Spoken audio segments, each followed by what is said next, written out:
Hello everyone, welcome to the fourth lecture of week 9.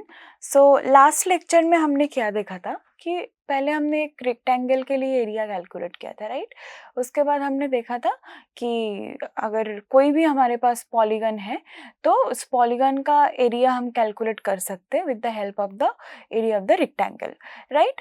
उसके बाद हमने देखा था अगर हमारे पास पॉलीगन है तो हम कर सकते हैं, पर अगर हमारे पास सर्किल भी है फिर भी हम यूजिंग द रेक्टेंगल सर्किल का भी एरिया कैलकुलेट कर सकते हैं, ठीक है। तो जैसे कि मैंने लास्ट लेक्चर में भी बोला था, तो हम उसी कंसेप्ट को एक्सटेंड करके रिमेन इंटीग्रेशन तक कनेक्ट करेंगे, ठीक है। सो उसी कंसेप्ट को हम एक्सटेंड करते हैं रिमेनियन सम तक, ठीक है। तो just recall the strategy. Suppose you want to compute area of a given shape, that means कुछ भी given curve के लिए, any arbitrary curve के लिए suppose हमें area calculate करना है bounded by the curve, तो हम क्या कर सकते हैं कि break the shape you have into rectangle. Some part of the shape may be left out, some part may be extra get included. Okay, तो हमारे पास अगर कुछ कर्व है हम उसे रेक्टेंगल में बेसिकली सेपरेट करेंगे, ठीक है। फिर रेक्टेंगल का area calculate, so calculate the area covered by rectangle. So total जो एरिया है कवर्ड बाय रेक्टेंगल्स वो हम पहले कैलकुलेट करेंगे, ठीक है। Decrease the size of the rectangle used, the part of the shape left out and extra part keep decreasing and rectangles and recalculate. Okay, that means पहले suppose हमारे पास एक curve है, ठीक है। Just for example suppose this is a curve, okay. और हम ये जो एरिया है ये पोर्शन हमें कैलकुलेट करना है, ठीक है। तो हम अगर ऐसे ऐसे रेक्टेंगल्स लेंगे, ठीक है,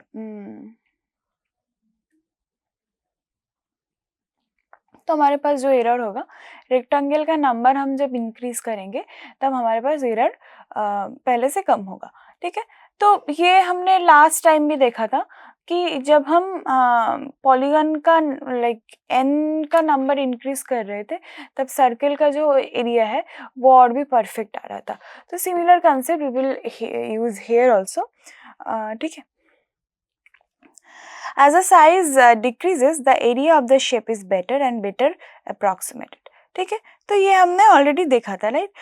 in the limit you will get the area. तो अगर हम n टेंड्स टू इन्फिनिटी ले लेंगे फिर हम एग्जैक्ट जो एरिया है वो कैलकुलेट कर पा रहे थे, है ना। तो इस प्रोसेस को ही हम बेसिकली प्रॉपरली मैथमेटिकली स्टडी करेंगे इस लेक्चर में, ठीक है। तो फॉर एग्जांपल जो हमने अभी देखा, तो सपोज हमारे पास ये जो कर्व है, सपोज -2 से +2 तक जो एरिया है वो हमें कैलकुलेट करना है, ठीक है। तो हम क्या कर सकते हैं, हाँ, ये जो -2 से, तो हम क्या कर सकते हैं, इस जो कर्व है बाउंडेड बाय दिस एरिया, इसको हम बहुत सारे ऐसे रेक्टेंगल्स में ब्रेक कर सकते हैं, ठीक है। सपोज ये एक रेक्टेंगल है, ये दूसरा रेक्टेंगल है, ये तीसरा और ये चौथा, ठीक है। तो ये जो रेड शेडेड पोर्शन है ना, ये बेसिकली एरर है, राइट। ये बेसिकली एरर है, राइट। अगर हम अब नंबर ऑफ रेक्टेंगल इंक्रीज करते, सपोज यहाँ पे हम एक और रेक्टेंगल लाइक यहाँ से और यहाँ से हम एक दूसरा और 2 एक्स्ट्रा रेक्टेंगल सपोज इंट्रोड्यूस कर रहे हैं like that,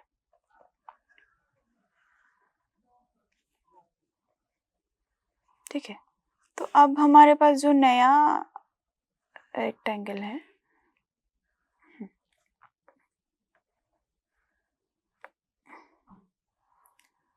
okay, so you can see ये जो वाइट शेडेड, ये रेड शेडेड पोर्शन जो है, और हाँ या, तो यू कैन सी जो अब जो एरर है, ये रेड शेडेड पोर्शन जो है ये बेसिकली अब एरर है, राइट।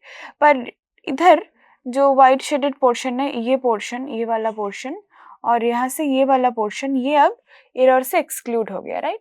तो जैसे ही हमने नंबर ऑफ रेक्टेंगल को इंक्रीज किया, एरर थोड़ा कम हो गया, ठीक है। तो यही है बेसिकली कंसेप्ट। अगर हम जैसे जैसे नंबर ऑफ रेक्टेंगल को इंक्रीज करते रहेंगे एरर धीरे धीरे कम होता जाएगा, ठीक है। तो ओके, नेक्स्ट हम इस कंसेप्ट को थोड़ा मैथमेटिकली देखते हैं। So if B a function from D to R for some domain D subset of R, suppose the interval AB is in the domain, let P consist of following data. So P, a partition of AB, that is a choice of intermediate points A equals to x naught less than x1 and so on less than xn and equals that is equals to b. Okay, so इसे basically partition कहते हैं।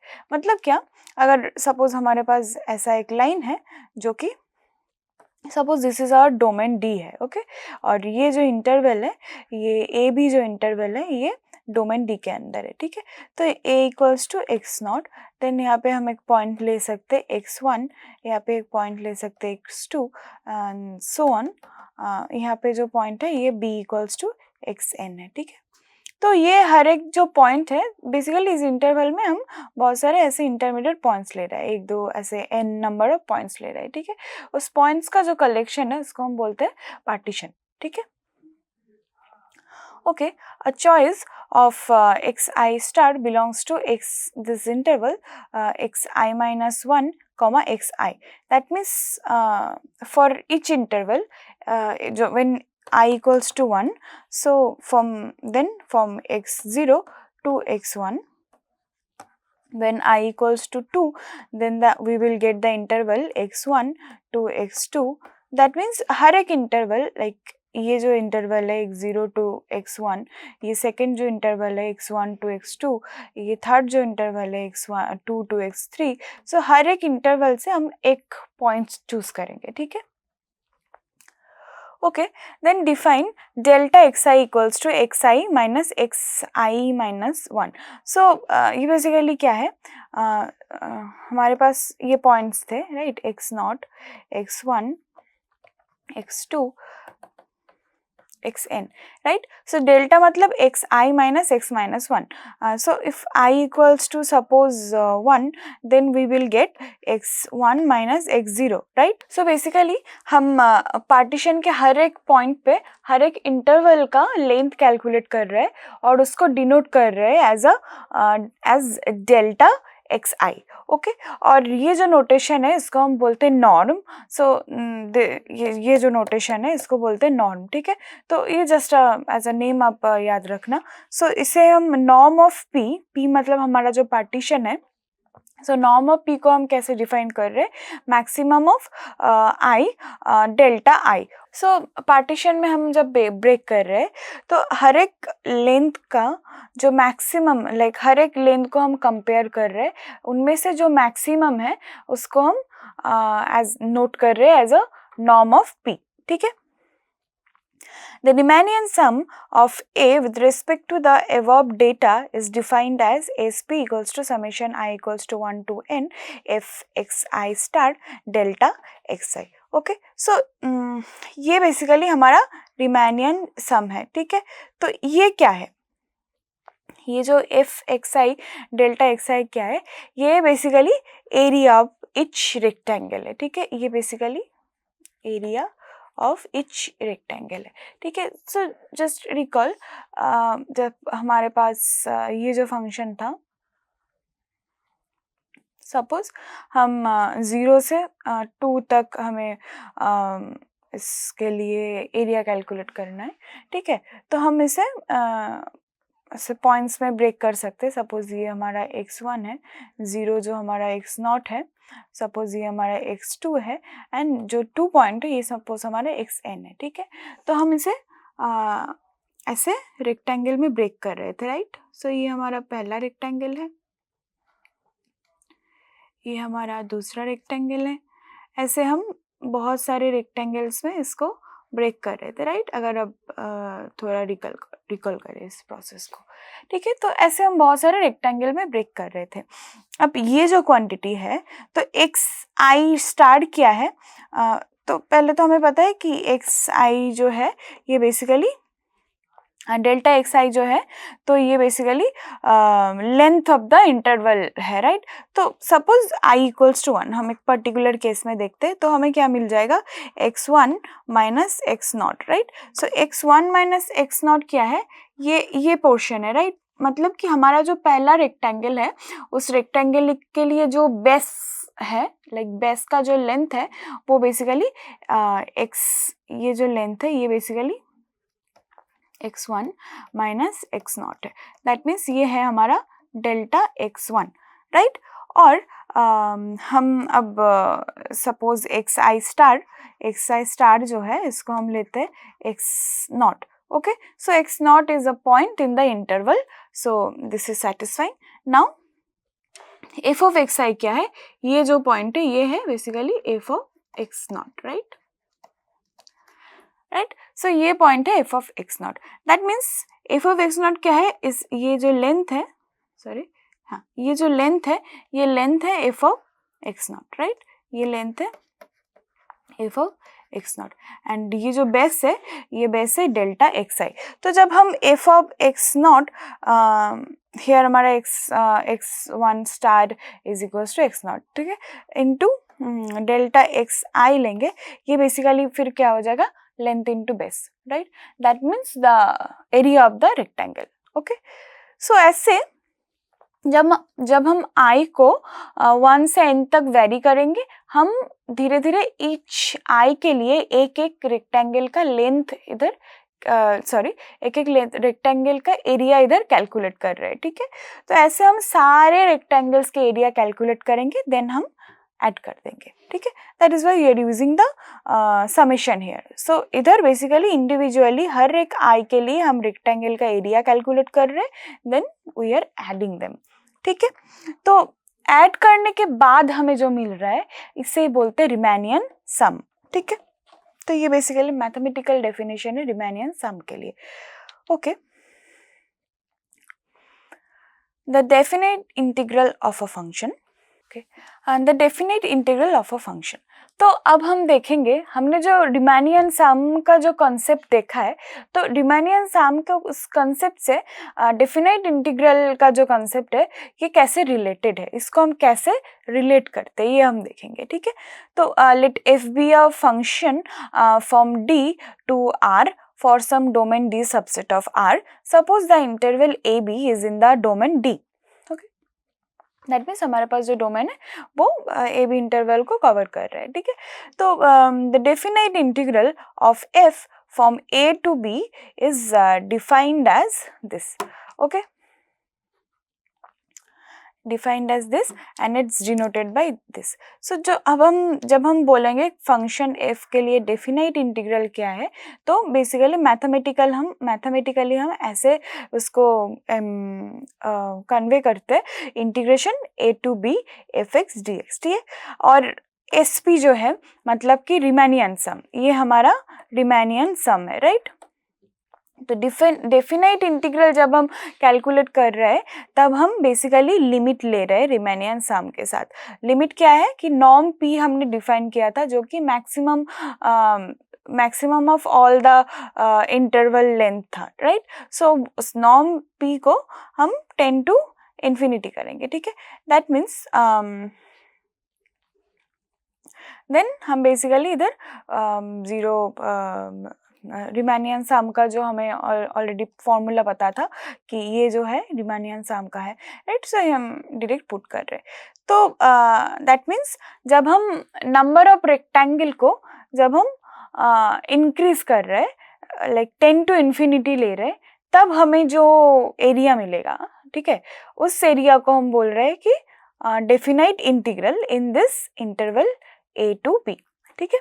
तो basically रिमेनियन sum और integral में जो फ़र्क है थोड़ा, और बोल सकते कि जो रिलेशन है ये अब हमें पता है, राइट। तो रिमेनियन सम हम कैलकुलेट कर सकते हैं अगर हमारे पास कुछ भी कर्व है, उसको हम थोड़ा से छोटे छोटे रेक्टेंगल में ब्रेक करके सारे रेक्टेंगल का एरिया कैलकुलेट करके अगर हम ऐड कर देंगे तो ये है बेसिकली रिमेनियन सम। और जब हम नंबर ऑफ रेक्टेंगल को इन्फिनिटी की तरफ टेंड करेंगे तब हमें जो मिलेगा तो तब हमें जो रिमेनियन सम मिलेगा उस रिमेनियन सम को हम बोलते हैं डिफिनाइट इंटीग्रल, ठीक है, from the in the interval a to b. Okay, let f greater equals to 0, respectively if less equals to 0, be piecewise continuous on this interval. Then the area under the graph of the function gamma f above the interval is measured by this. So ये हमने देखा right कि कैसे रिमेनियन सम use करके हम कर सकते हैं. पर अगर ये ग्राफ नेगेटिव साइड है, दैट मीन्स ये सपोज हमारा कार्टेशियन कोऑर्डिनेट है, तो सपोज ऐसा है ग्राफ और हमें ये वाला एरिया फाइंड करना है, ठीक है. इन दिस केस हमें एरिया तो मिलेगा पर with some negative sign, right, क्योंकि ये area is in the negative side of the X axis, ठीक है. इसलिए हमें एरिया मिलेगा पर एक नेगेटिव नंबर मिलेगा, पर क्योंकि एरिया नेगेटिव नहीं हो सकता है तो हम एक नेगेटिव माइनस साइन यूज करेंगे जब हम कैलकुलेट कर रहे हैं उस एरिया, ताकि माइनस माइनस कैंसिल होके फिर से हमें एक पॉजिटिव एरिया मिले, ठीक है. तो इसको हम थोड़ा और एक लाइक रैंडम कर्व से समझ सकते हैं. ओके, सो सपोज लाइक ये होल जो कंसेप्ट, टोटल जो कंसेप्ट हमने डिस्कस किया, इसको हम फिर से देखते हैं, ठीक है. ओके, सो सपोज ये हमारे पास एक कर्व है,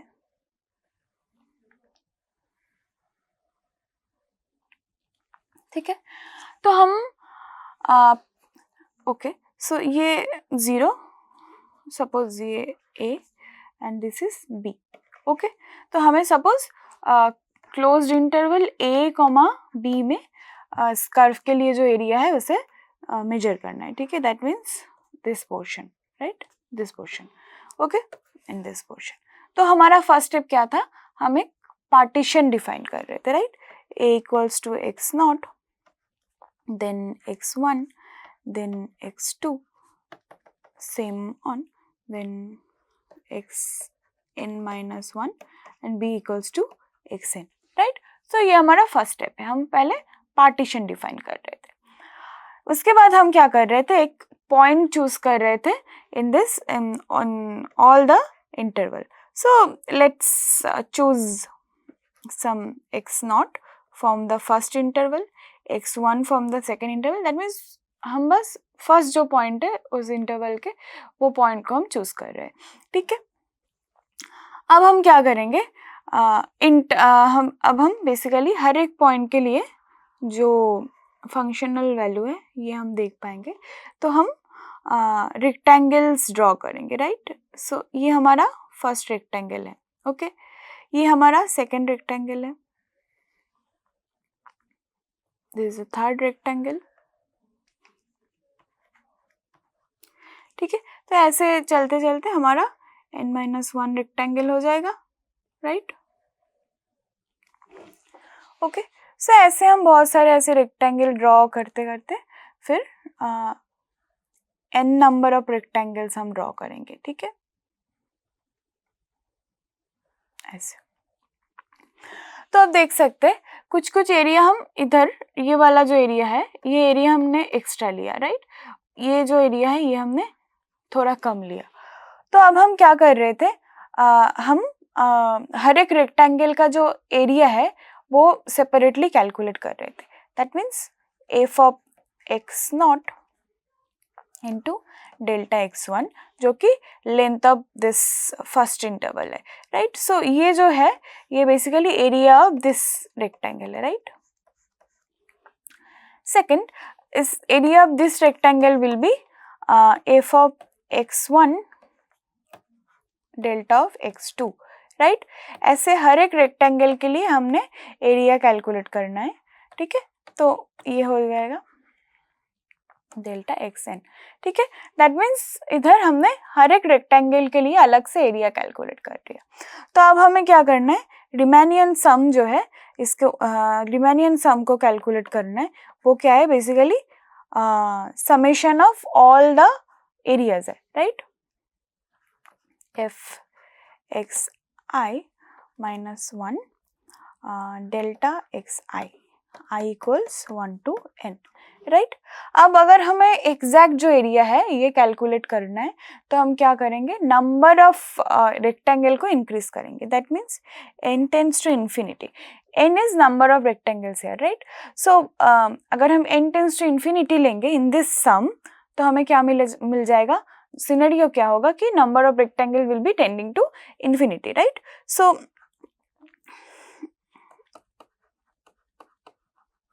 0, that means limit n tending to infinity, I equals 1 to n, then area of each rectangle, okay, rectangle I, okay, rectangle I means area of ith rectangle, okay।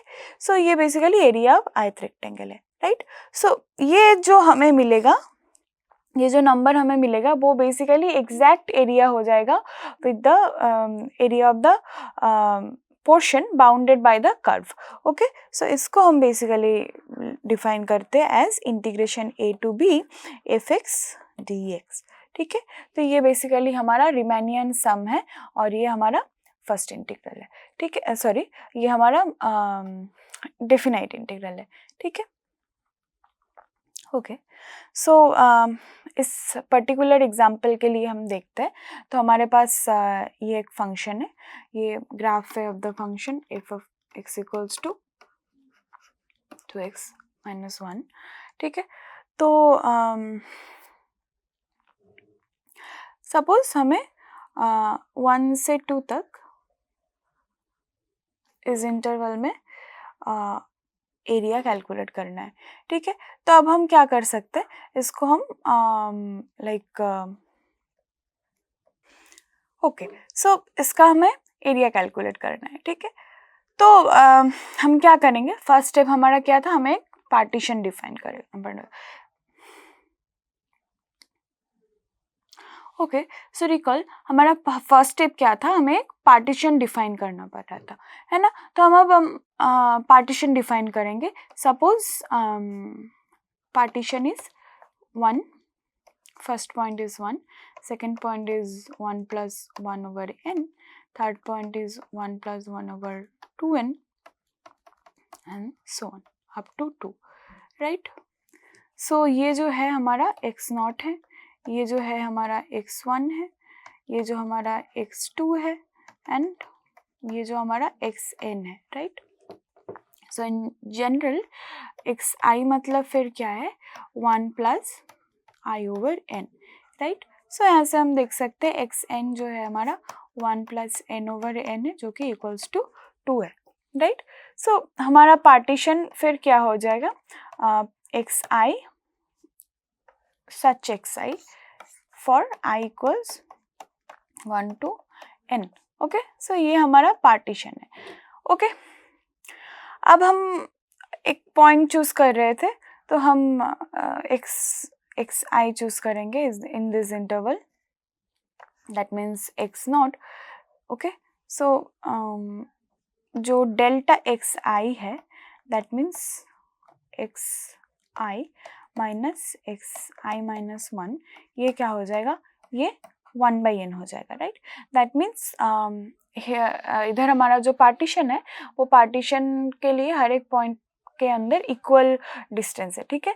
तो हर एक जो rectangle मिलेगा हमें, हर एक रेक्टेंगल के लिए जो बेस है वो बेस बेसिकली 1/n है, ठीक है। सो अब हम रिमेनियन सम कैलकुलेट करते हैं, तो हमें क्या पता था, हमारा रिमेनियन सम क्या था, this equals to summation i equals 1 to n f of xi - 1 delta xi, right। so f क्या है, 2x - 1 है, right. So f of x - 1 क्या हो जाएगा फिर 2 × xi - 1 - 1 into delta xi, right. सो अब हमें पता है कि xi क्या है, राइट। अब हम इसे पुट कर सकते हैं डायरेक्टली इधर, तो ये हो जाएगा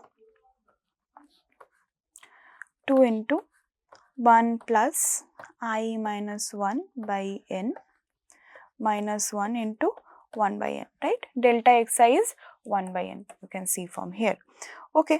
so ये क्या हो जाएगा, I equals 1 to n, 1 plus 2i minus 1 by n into 1 plus n, right?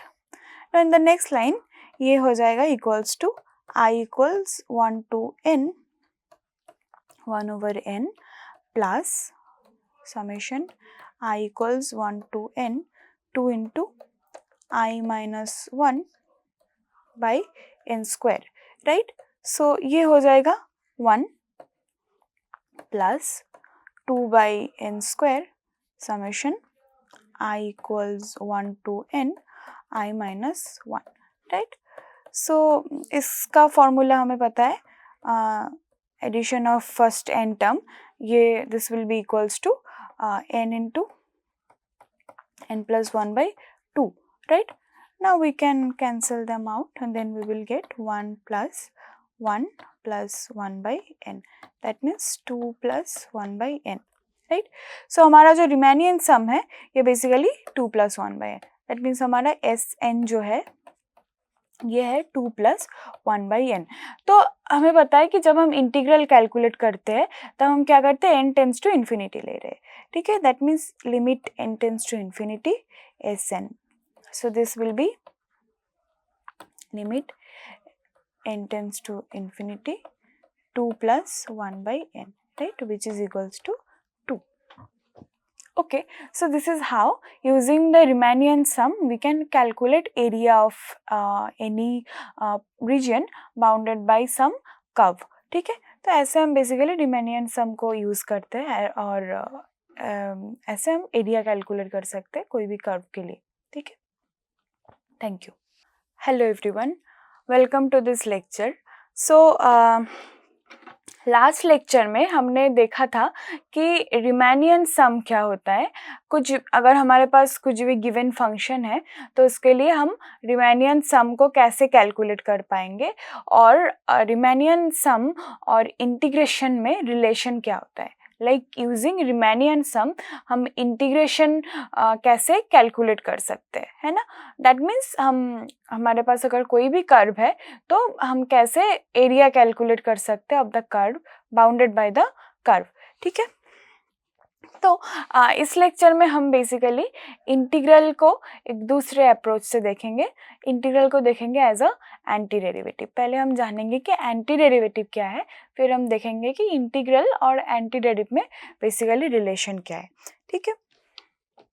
So just recall last lecture में हमने क्या देखा था, Riemannian sum and definite integral. तो हमने देखा था कि let f be a function defined on a domain containing the interval a b to r, let p consist of one partition a equals to x naught less than x1 less than dot dot dot xn equals to b and so on, and the choice xi star from this interval। तो ये हमने देखा था, right? First हम एक partition ले रहे थे, फिर उस पार्टीशन से हम कोई भी एक पॉइंट चूज कर रहे थे।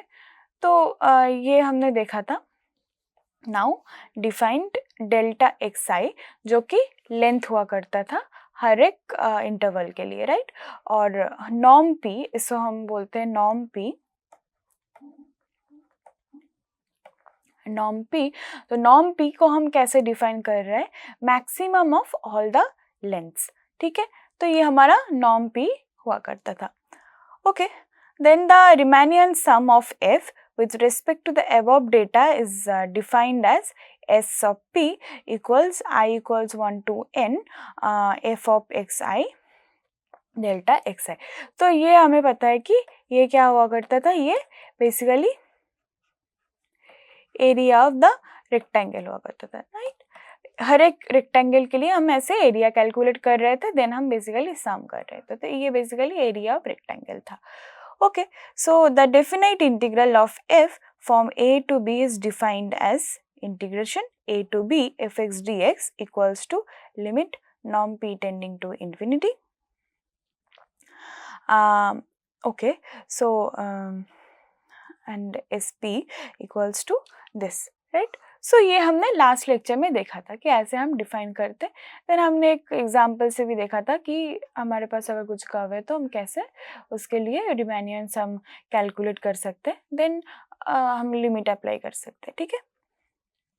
Okay, now let's discuss what is anti derivative, ठीक है। तो एंटी डेरिवेटिव का डेफिनेशन क्या होता है? तो सपोज हमारे पास एक फंक्शन f है जिसके लिए डोमेन है d is a subset of r and codomain है r, ठीक है। An antiderivative of the function f is a function capital F defined on the domain D such that f dash x equals to fx for all d belongs to for all x belongs to capital D, right? That means हमारे पास अगर कुछ function f है तो उस function के लिए anti derivative क्या होता है कि एंटी डेरिवेटिव ऐसा एक फंक्शन है जिसको अगर हम डिफरेंशिएट करें तो हमें वो स्मॉल f मिलेगा, राइट। तो ये बेसिकली एंटी डेरिवेटिव है। अब ये क्वेश्चन है, क्या हर एक फंक्शन के लिए हम बोल सकते हैं कि एंटी डेरिवेटिव एग्जिस्ट करता है या नहीं? तो इसके लिए हमारे पास बहुत सारे ऐसे थ्योरम्स हैं, पर अभी के लिए आप ऐसे याद रख सकते हैं कि जो फंक्शन कंटिन्यूअस होता है वो फंक्शन के लिए हम ऑलवेज बोल सकते हैं कि एंटी डेरिवेटिव एग्जिस्ट करते हैं। इवन अगर number of point of discontinuity finite है इस फंक्शन के लिए तो भी हम बोल सकते हैं कि वो फंक्शन के लिए एंटी डेरिवेटिव एग्जिस्ट करता है, ठीक है। तो ये क्या है basically definition of anti derivative. Now examples देखते हैं। सो सपोज हमारे पास एक फंक्शन है f(x) equals to x power 7 plus 2x power 6 minus pi x power 5 plus 0.5x power 4 minus 9। तो ये हमारे पास सपोज फंक्शन है, ठीक है। इस फंक्शन के लिए एंटी डेरिवेटिव क्या हो जाएगा? ये जो कैपिटल x देख रहे हैं ये बेसिकली एंटी डेरिवेटिव हो जाएगा। तो ये हम कैसे वेरीफाई कर सकते हैं? हम ये जो कैपिटल x हमारे पास, इस कैपिटल x को अगर हम डिफरेंशिएट करें तो हमें क्या मिलेगा?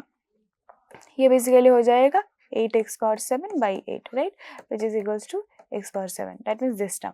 Now we can differentiate each and every term, then we can get that f dash, capital F dash जो है ये basically equals हो जाएगा small f से, ठीक है। तो ये basically example है एंटी डेरिवेटिव का, okay. Fact, if f is an antiderivative of f, then so is f1 equals to f plus c, where c is a constant, okay। तो अगर एक फंक्शन एंटी डेरिवेटिव है हमारे लिए तो x उस फंक्शन के साथ कुछ भी कांस्टेंट अगर हम ऐड करें तो ये वो भी जो नया फंक्शन हमें मिल रहा है वो भी बेसिकली एंटी डेरिवेटिव मिल जाएगा। तो ये अब देख सकते हैं कि जो अगर कैपिटल F ये अगर एंटी डेरिवेटिव है for the function small f, that means हमें क्या पता है कि f dash will be equals to f, right. Now अगर f1 जो है ये भी अगर एंटी डेरिवेटिव है फॉर द फंक्शन f तो हमें क्या मिलना चाहिए? f1 dash equals to f, ये बेसिकली हमें मिलना चाहिए, राइट। तो f1 डैश क्या हो जाएगा? यहाँ से हम देख सकते हैं इस रिलेशन से, ये बेसिकली हो जाएगा f dash plus c dash. Now constant के लिए डेरिवेटिव 0 होता है, right. So f dash plus 0, that means f dash which is equals to small f, right. So अगर कोई भी कांस्टेंट एडिशन हम ले एंटी डेरिवेटिव के साथ तो हम देख पाएंगे कि वो भी बेसिकली एंटी डेरिवेटिव हो जाता है इस फंक्शन के लिए, okay. So in fact every anti derivative has this form, okay. तो हमने प्रूफ भी देखा है बस 2 लाइन में, ठीक है। Because of this we will use the instead of n for the anti derivative. So अगर हमारे पास एंटी डेरिवेटिव है तो हम बोलेंगे कि the anti derivative, not an anti derivative, okay.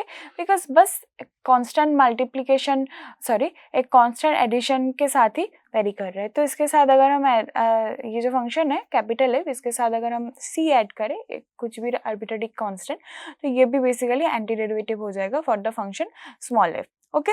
तो ये हो जाएगा the anti derivative of the function small f, ठीक है, okay. Anti derivative and integrals. तो एंटी डेरिवेटिव का डेफिनेशन तो अब हमें पता है, पर रिलेशन क्या है एंटी डेरिवेटिव और इंटीग्रल के अंदर, ठीक है। The anti derivative for a function f is more often called indefinite integral of f and denoted by this. So indefinite integral means हमारे पास कुछ लिमिट नहीं है इधर, ठीक है। तो जब हमारे पास कुछ लिमिट हुआ करता था हमें एरिया मिल रहा था, दैट मीन्स एक पर्टिकुलर नंबर मिल रहा था, राइट। पर इंडेफिनाइट इंटीग्रल मीन्स हमारे पास एक पॉलिनोमियल लाइक एक कर्व मिलेगा, एक फंक्शन मिलेगा secondly, okay, after the applying the integration, okay.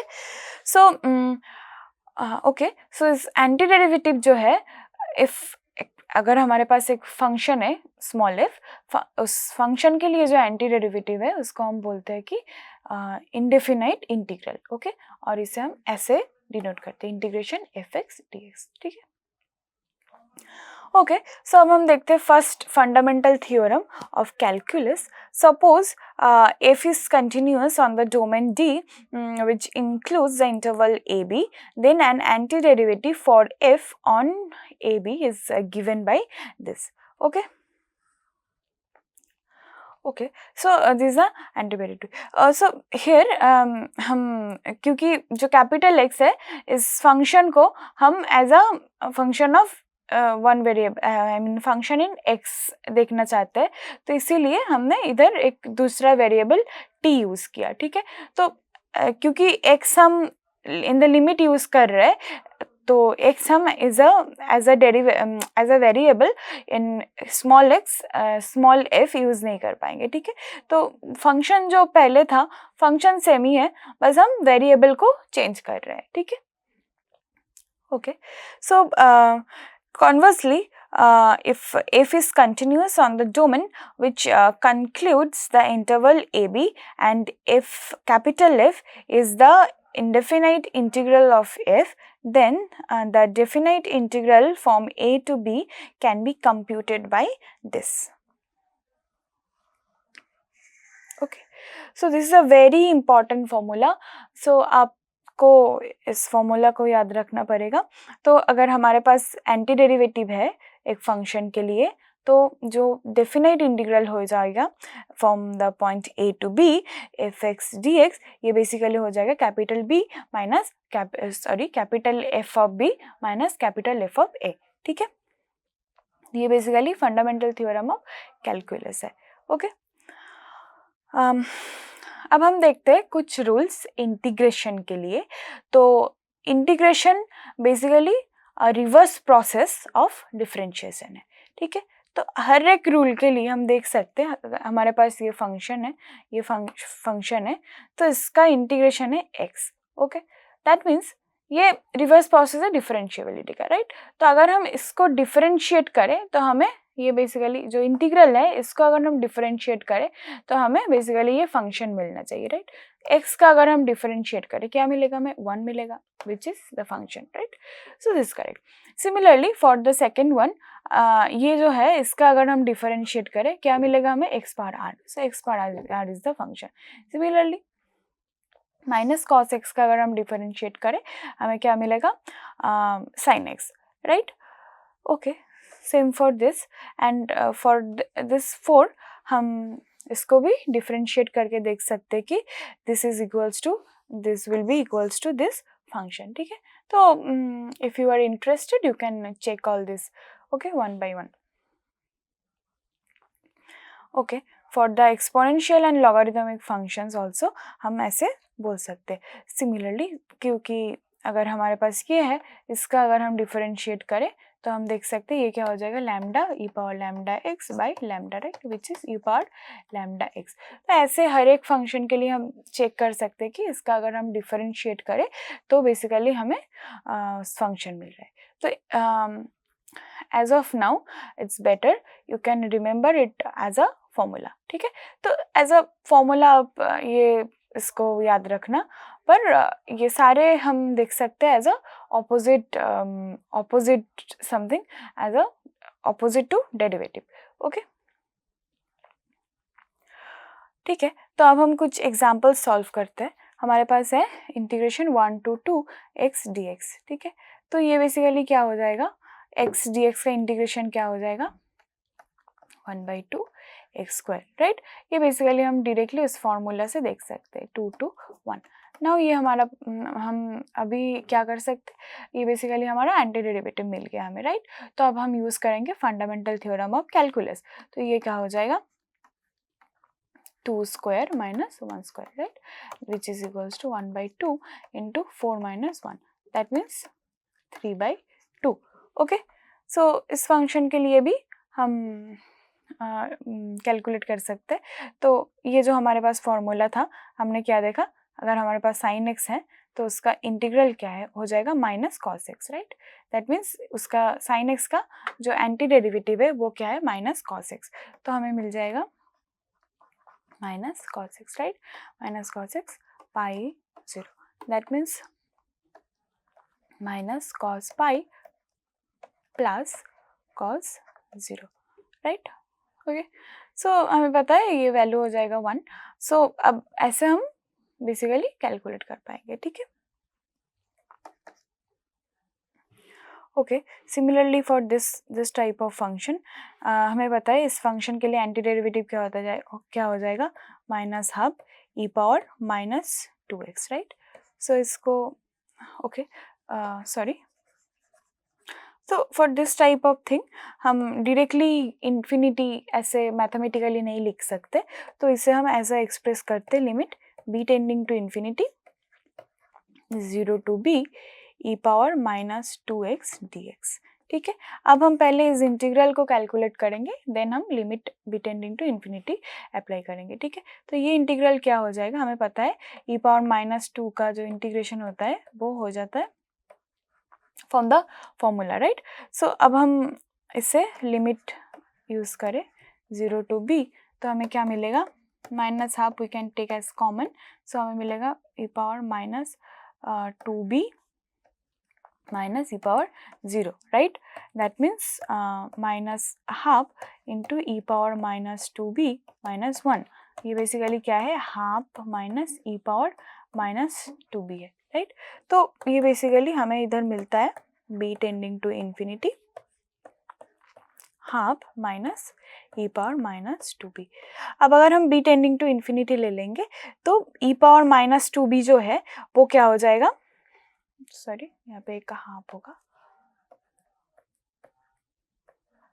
Okay. So E power minus infinity हो जाएगा, राइट, जो कि टेंडिंग टू 0 है। ये term, this term will be tending to 0। तो हमारे पास जो आंसर होगा वो क्या हो जाएगा, बी है, बी हो जाएगा, सॉरी जो आंसर हो जाएगा वो बेसिकली हाफ हो जाएगा, ठीक है।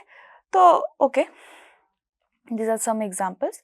सो इस लेक्चर में हमने बेसिकली क्या देखा, हमने बेसिकली देखा एंटी डेरिवेटिव क्या होता है, फिर हमने देखा कि एंटी डेरिवेटिव और इंटीग्रल के अंदर क्या जो रिलेशन है ये क्या हो जाता है।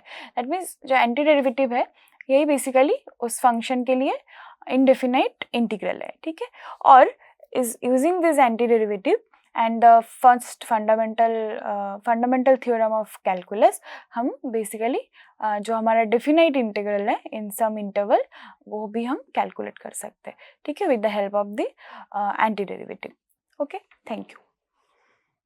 Hello everyone, welcome to the lecture.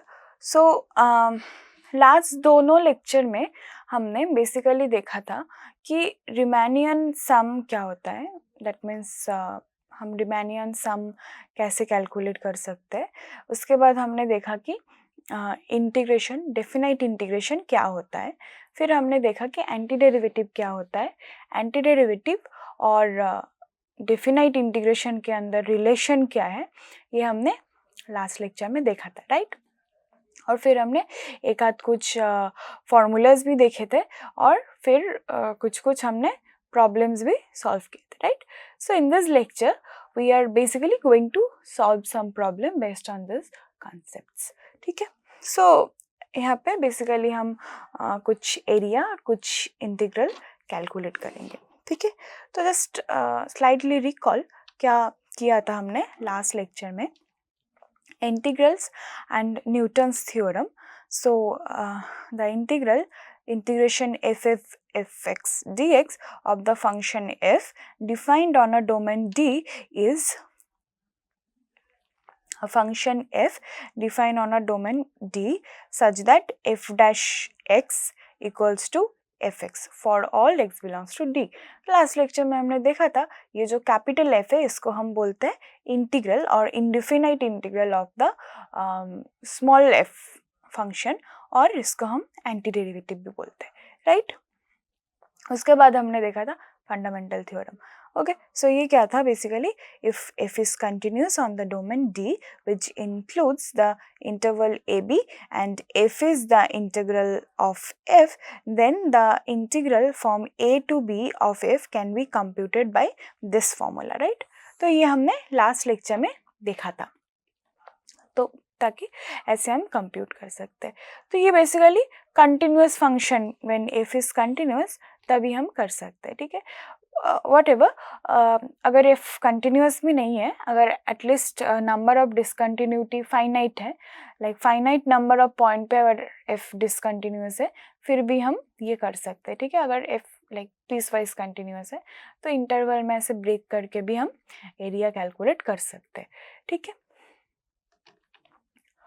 Okay, अब short, if one knows the integral of a continuous function then one can use it to compute the area between the graph of the function and interval on the x-axis। तो हम जब ऐसे Riemannian सम calculate कर रहे थे तो हमने देखा वो रिमानियन सम जब हम नंबर ऑफ रेक्टेंगल को इन्फिनिटी तरफ लाइक टेंस टू इन्फिनिटी ले रहे थे तब वो बेसिकली हमारा डिफिनाइट इंटीग्रल हो रहा था integration a to b fx dx, right. तो अगर हमें ये फॉर्मूला पता है तो यूजिंग दिस फॉर्मूला हम डायरेक्टली फॉर्मूला यूज़ करके कोई भी कर्व के लिए एरिया कैलकुलेट कर पाएंगे, राइट, जो कि जिसके लिए हमें ज़्यादा टाइम भी नहीं लगेगा, और जब हमारे पास कुछ कॉम्प्लिकेटेड फंक्शन होगा तो हम उस रिमेनियन सम को यूज़ करके अगर हम उसे कैलकुलेट करें तो उसमें हमें दिक्कत भी हो सकता है। पर अगर हमारे पास इंटीग्रेशन का फॉर्मूला है तो हम directly using this formula area calculate कर पाएंगे, ठीक है। ओके, तो हम कुछ बेसिक प्रॉपर्टीज़ देखते हैं इंटीग्रेशन के लिए। सो अगर कुछ कांस्टेंट मल्टीप्लिकेशन है तो कांस्टेंट जो टर्म है वो बेसिकली इंटीग्रेशन के बाहर आ जाता है, ठीक है। Okay, this the next, if integration of f plus gx dx equals to integration of f dx plus g dx। तो अगर जो इंटीग्रेशन है वो बेसिकली लीनियर है with respect to addition, and same for subtraction, ठीक है। Now जो है हमारे पास इंटीग्रेशन बाय पार्ट्स, और you can say it as a product rule. Okay, so इसे हम प्रूफ भी कर सकते हैं, राइट। हमें क्या पता था कि इफ g होल डैश जो है मतलब D D x of f ji x, ये क्या हुआ करता था f डैश x जी एक्स प्लस एफ एक्स जी डैश एक्स, राइट। ये क्या है, चेन रूल है फॉर द डेरिवेटिव, राइट। तो सॉरी ये बेसिकली मल्टीप्लिकेशन रूल है फॉर द डेरिवेटिव, राइट। तो ये हमें पता है। अब हम इसको कैसे लिख सकते हैं कि this will be d of f ji x is equals to f dash g plus f ji dash of x D x. Now हमें क्या पता है, इंटीग्रेशन क्या है, this is just something inverse of derivative, right, that means opposite to derivative. तो अगर हम derivative integration ले लेंगे बोथ साइड, सो ये जो डेरिवेटिव है ये बेसिकली कैंसिल आउट हो जाएगा विद द इंटीग्रेशन। ओके, तो यहाँ पे हमें मिलेगा f g that is equals to integration of f dash g plus f ji dash x D x. Okay, अब यूजिंग दिस फॉर्मूला हम इसे सेपरेट कर सकते हैं, राइट। सो हमें मिल जाएगा F dash G X D X plus integration F जी dash x D X, right. तो यहाँ से अगर हम इसको जस्ट उल्टी तरफ लेके आए तो हमें क्या मिल जाएगा, F ji X D x equals to F G X minus f dash g x dx, right. So ऐसे using the multiplication rule of derivative हम मल्टीप्लिकेशन रूल ऑफ इंटीग्रेशन को भी प्रूव कर सकते हैं. ठीक है, ओके.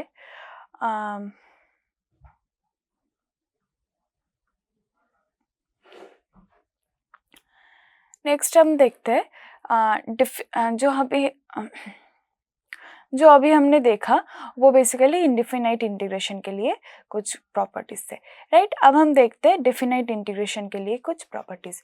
सो ये फर्स्ट थ्री जो प्रॉपर्टीज है ये basically same as indefinite integral है, right. So we can take the limit and this formula is something new.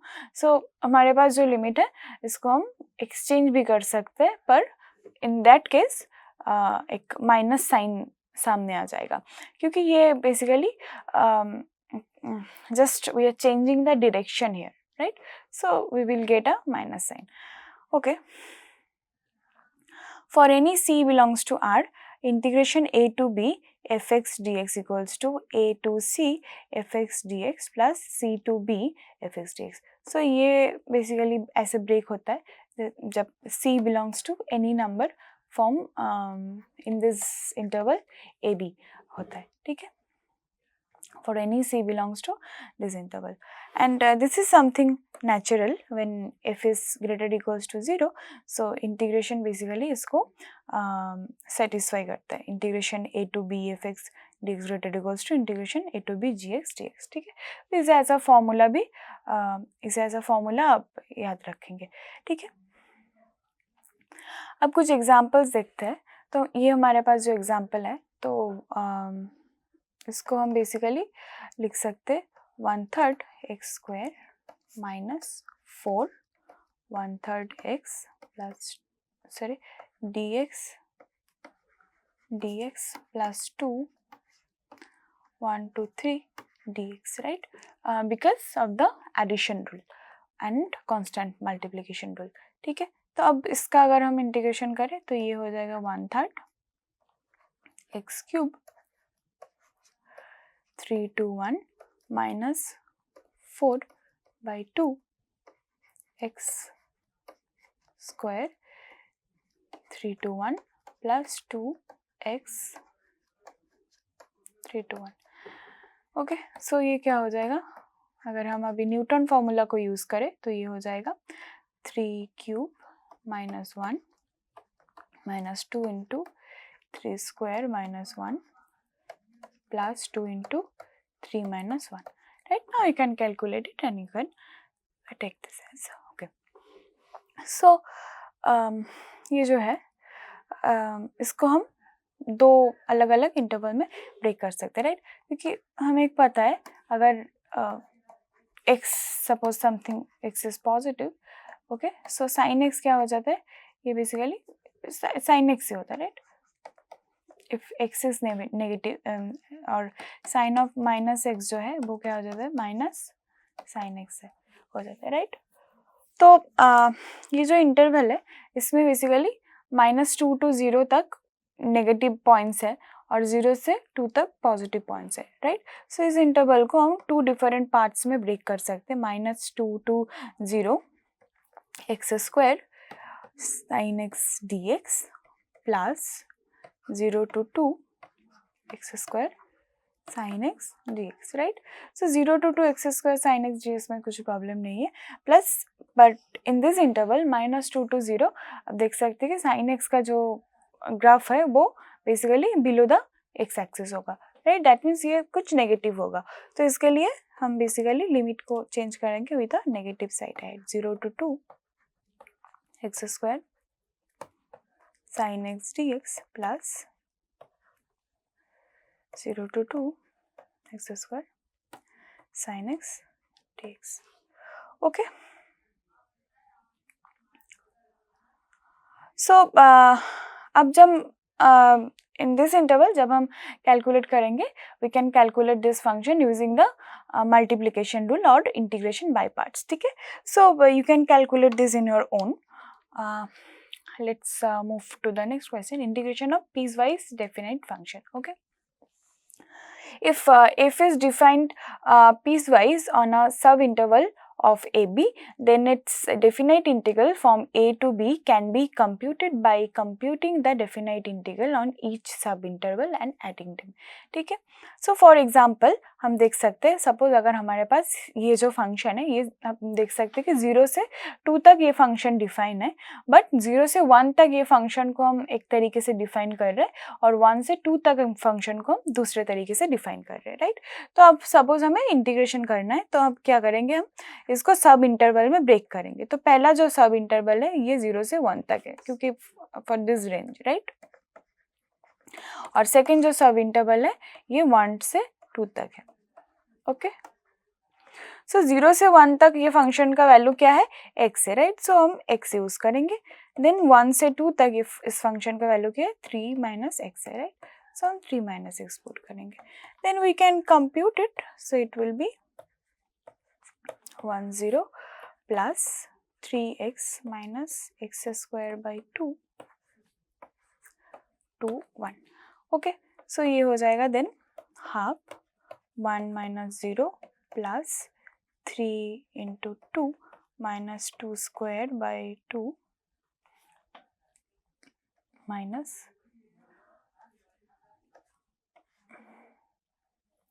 3 minus 1 by 2. Okay.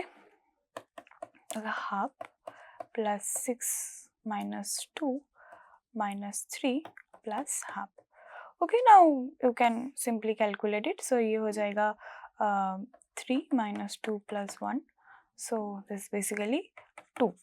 Okay.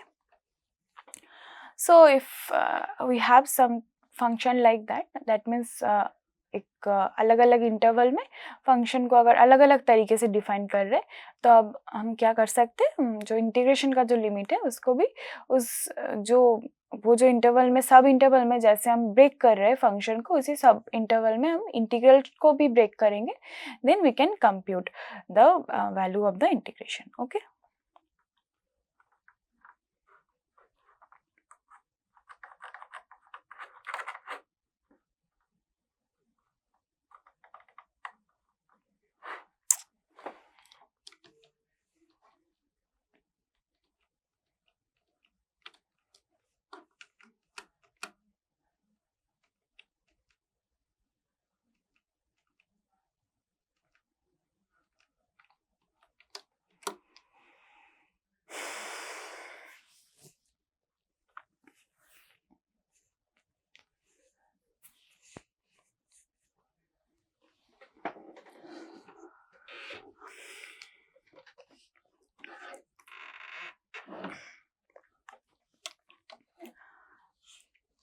अब हम देखते हैं integration by parts. So integration by parts का formula जो था वो बेसिकली ये था, right. Integration a to b f ji dash x D x equals to F G x b minus. So this is a basically in this case we are using the Newton's formula and the integration by parts formula together. Okay. So ये हमें already पता है. Using this formula, let us now solve an example. Okay. So suppose हमारे पास जो f है वो basically x है और हमारा जो g डैश है वो basically 3 e power minus 3x है. ठीक है. तो ये क्या हो जाएगा, ये बेसिकली हमारा जो a है वो बेसिकली 0 है और for this we can take limit b tending to infinity, जो कि मैंने पहले भी बोला है आपको कि अगर हमारे पास लिमिट एज इन्फिनिटी है तो हम डायरेक्टली ऐसे इन्फिनिटी पुट नहीं करेंगे. हम कुछ फाइनाइट वैल्यू, कुछ स्पेसिफिक कांस्टेंट एज्यूम करेंगे और फिर हम लिमिट लेंगे उसके साथ की limit b tending to infinity. Okay. So ये हमारे पास है F ji dash x D x. Okay. Where हमारा एफ है एक्स और जी डैश है 3 into X e power minus. So अगर जी डैश है 3 into e power minus X, तो यहाँ से हम जी कैलकुलेट कर पाएंगे. तो हमारा जी क्या हो जाएगा, minus e power minus 3x, right. Okay. So अब हम इधर इस फॉर्मूला को अप्लाई करेंगे. तो हमारा a है 0 और b इज b है. So limit tends to 2. So first है f g of b, that means x. Okay, and what is our g? G is minus e power minus 3x. Okay, f g of b minus x into minus e power minus 3x of 0, f g of a, because a is 0 here.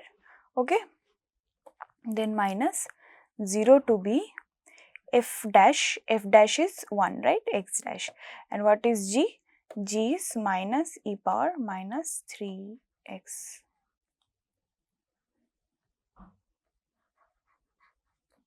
Okay, so this is clearly 0, so we will get limit b tending to infinity minus b e power minus 3b, और यहाँ से अगर हम integration करें तो हमें क्या मिल जाएगा? Plus 1/3 minus 1/3 e power minus 3x,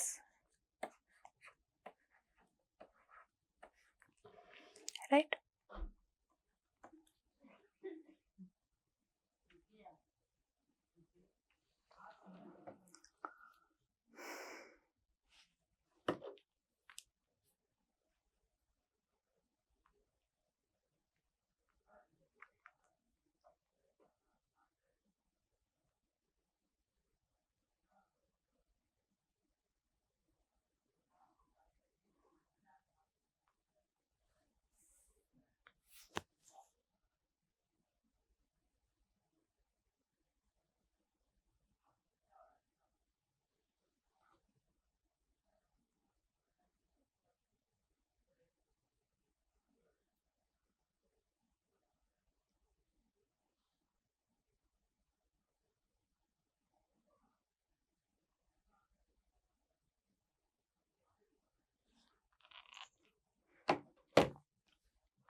okay, so इसको अगर हम ब्रेक करें, limit b tending to infinity minus b minus A B minus 1/3 limit b tending to infinity e power minus 3b minus e power 0, that means 1, right? So इसको हम ऐसे लिख सकते हैं, you can check that this limit will be tending to 0. Okay, so this will be 0 minus 1/3 limit b tending to infinity e power minus 3b plus 1/3. Okay, because this will be equals to 1. Okay, so again because b is tending to infinity, so e power minus 3b will be tending to e power minus infinity, which is tending to 0, right? So this term will be also tending to 0. तो हमें जो final limit मिल जाएगा ये basically 1/3 होगा. ठीक है, तो ऐसे हम सॉल्व कर सकते हैं examples using integration by parts. ठीक है, ओके. नेक्स्ट हम देखते हैं सब्स्टिट्यूशंस. सो अगर हमारे पास ऐसा है f of g of x of g dash x, तो हम बेसिकली सब्स्टिट्यूट कर सकते हैं g of x equals to u, then we can calculate the value. Okay, so इसके लिए भी हम एक एग्जाम्पल्स देखते हैं. So let put u equals to a sin x here. Okay, then du का जो वैल्यू है ये क्या हो जाएगा?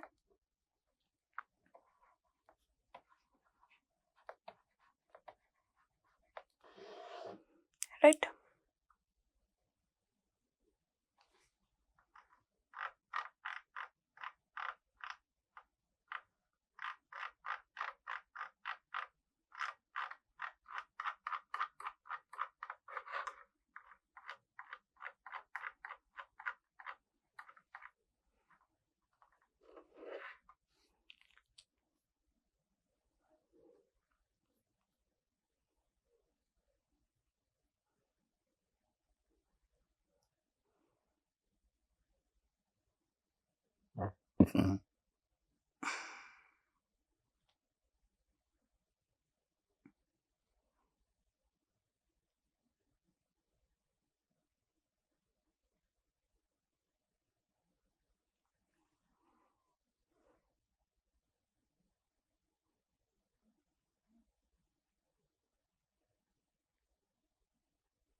Okay, so if we put u equals to a here, then we will get sine of x equals to 1. That means x equals to pi, which is our g of a,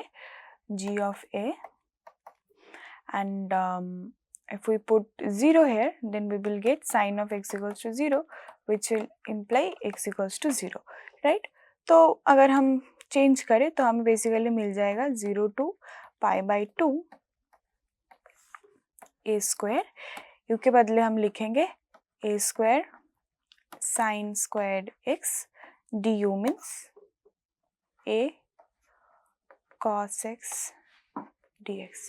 Okay, so this will be a square we can take as common.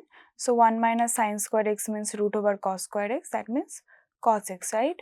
So a square cos squared x dx. Okay, a square x multiplication constant is, so we can take this out here. So we will get 2 cos square x dx. Now let us apply some trigonometric formula.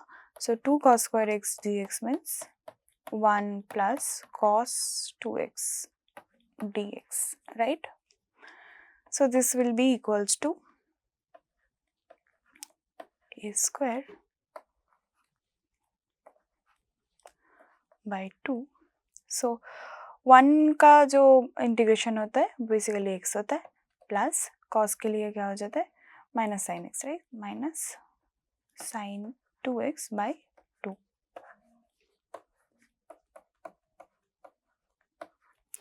Okay, now we can put the limit and calculate the integration. Okay, so ऐसे basically okay, let us calculate a square by 2 pi by 2 minus sin pi by 2 minus 0 plus 0. So this will be basically a square pi by 4. Okay, a square pi by 4.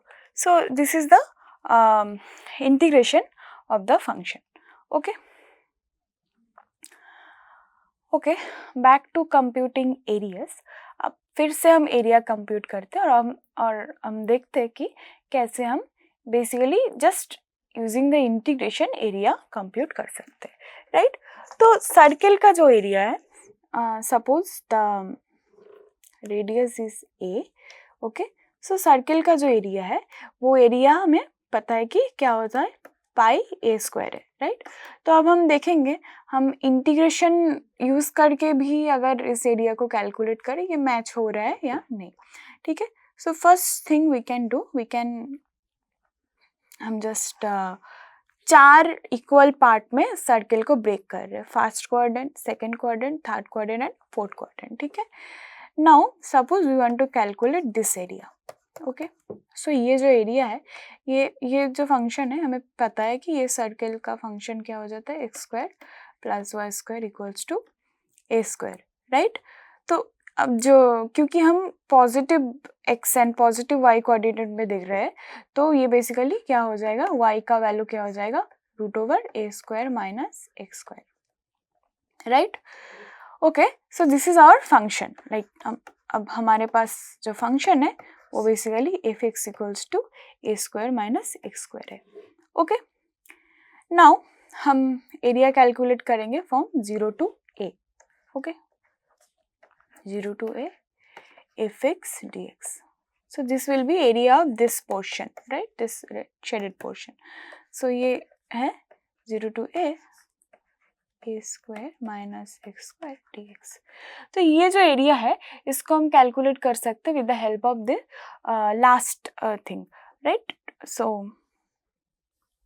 तो ये जो area है, इस area को हम calculate कर सकते हैं with the substitution rule, right? So last हमने जो एग्जांपल देखा था, यहाँ पे हमने सेम जो सर्किल का जो इक्वेशन है वो वही इक्वेशन को सॉल्व किया था और हमें जो फाइनल आंसर मिला था a square pi by 4, right? So ये वैल्यू हमें ऑलरेडी पता है, तो this is basically a square pi by 4, right. और ये क्या है, एरिया ऑफ दिस पोर्शन है, right. So area of whole circle क्या हो जाएगा, 4 times this area, right, 4 time this area, because we are हमने इस पूरा जो सर्किल का जो एरिया है उसको 4 पार्ट में डिवाइड किया था, तो ये बेसिकली हो जाएगा 4 time a square pi by 4 which is equals to a square pi. Okay, so अब देख सकते हैं जो कि इक्वल है of the formula of area of a circle. Okay, so हमने देखा कि अगर हमें एरिया कैलकुलेट करना है तो sometime for some equation may be Riemannian sum और ऐसे पूरा प्रोसेस करने में बहुत टाइम भी लग जाता है और कभी कभार ये बहुत डिफ़िकल्ट भी होता है। तो कैसे with the help of the integration formulas हम इसे बहुत इजीली कैलकुलेट कर सकते हैं। ठीक है, थैंक यू।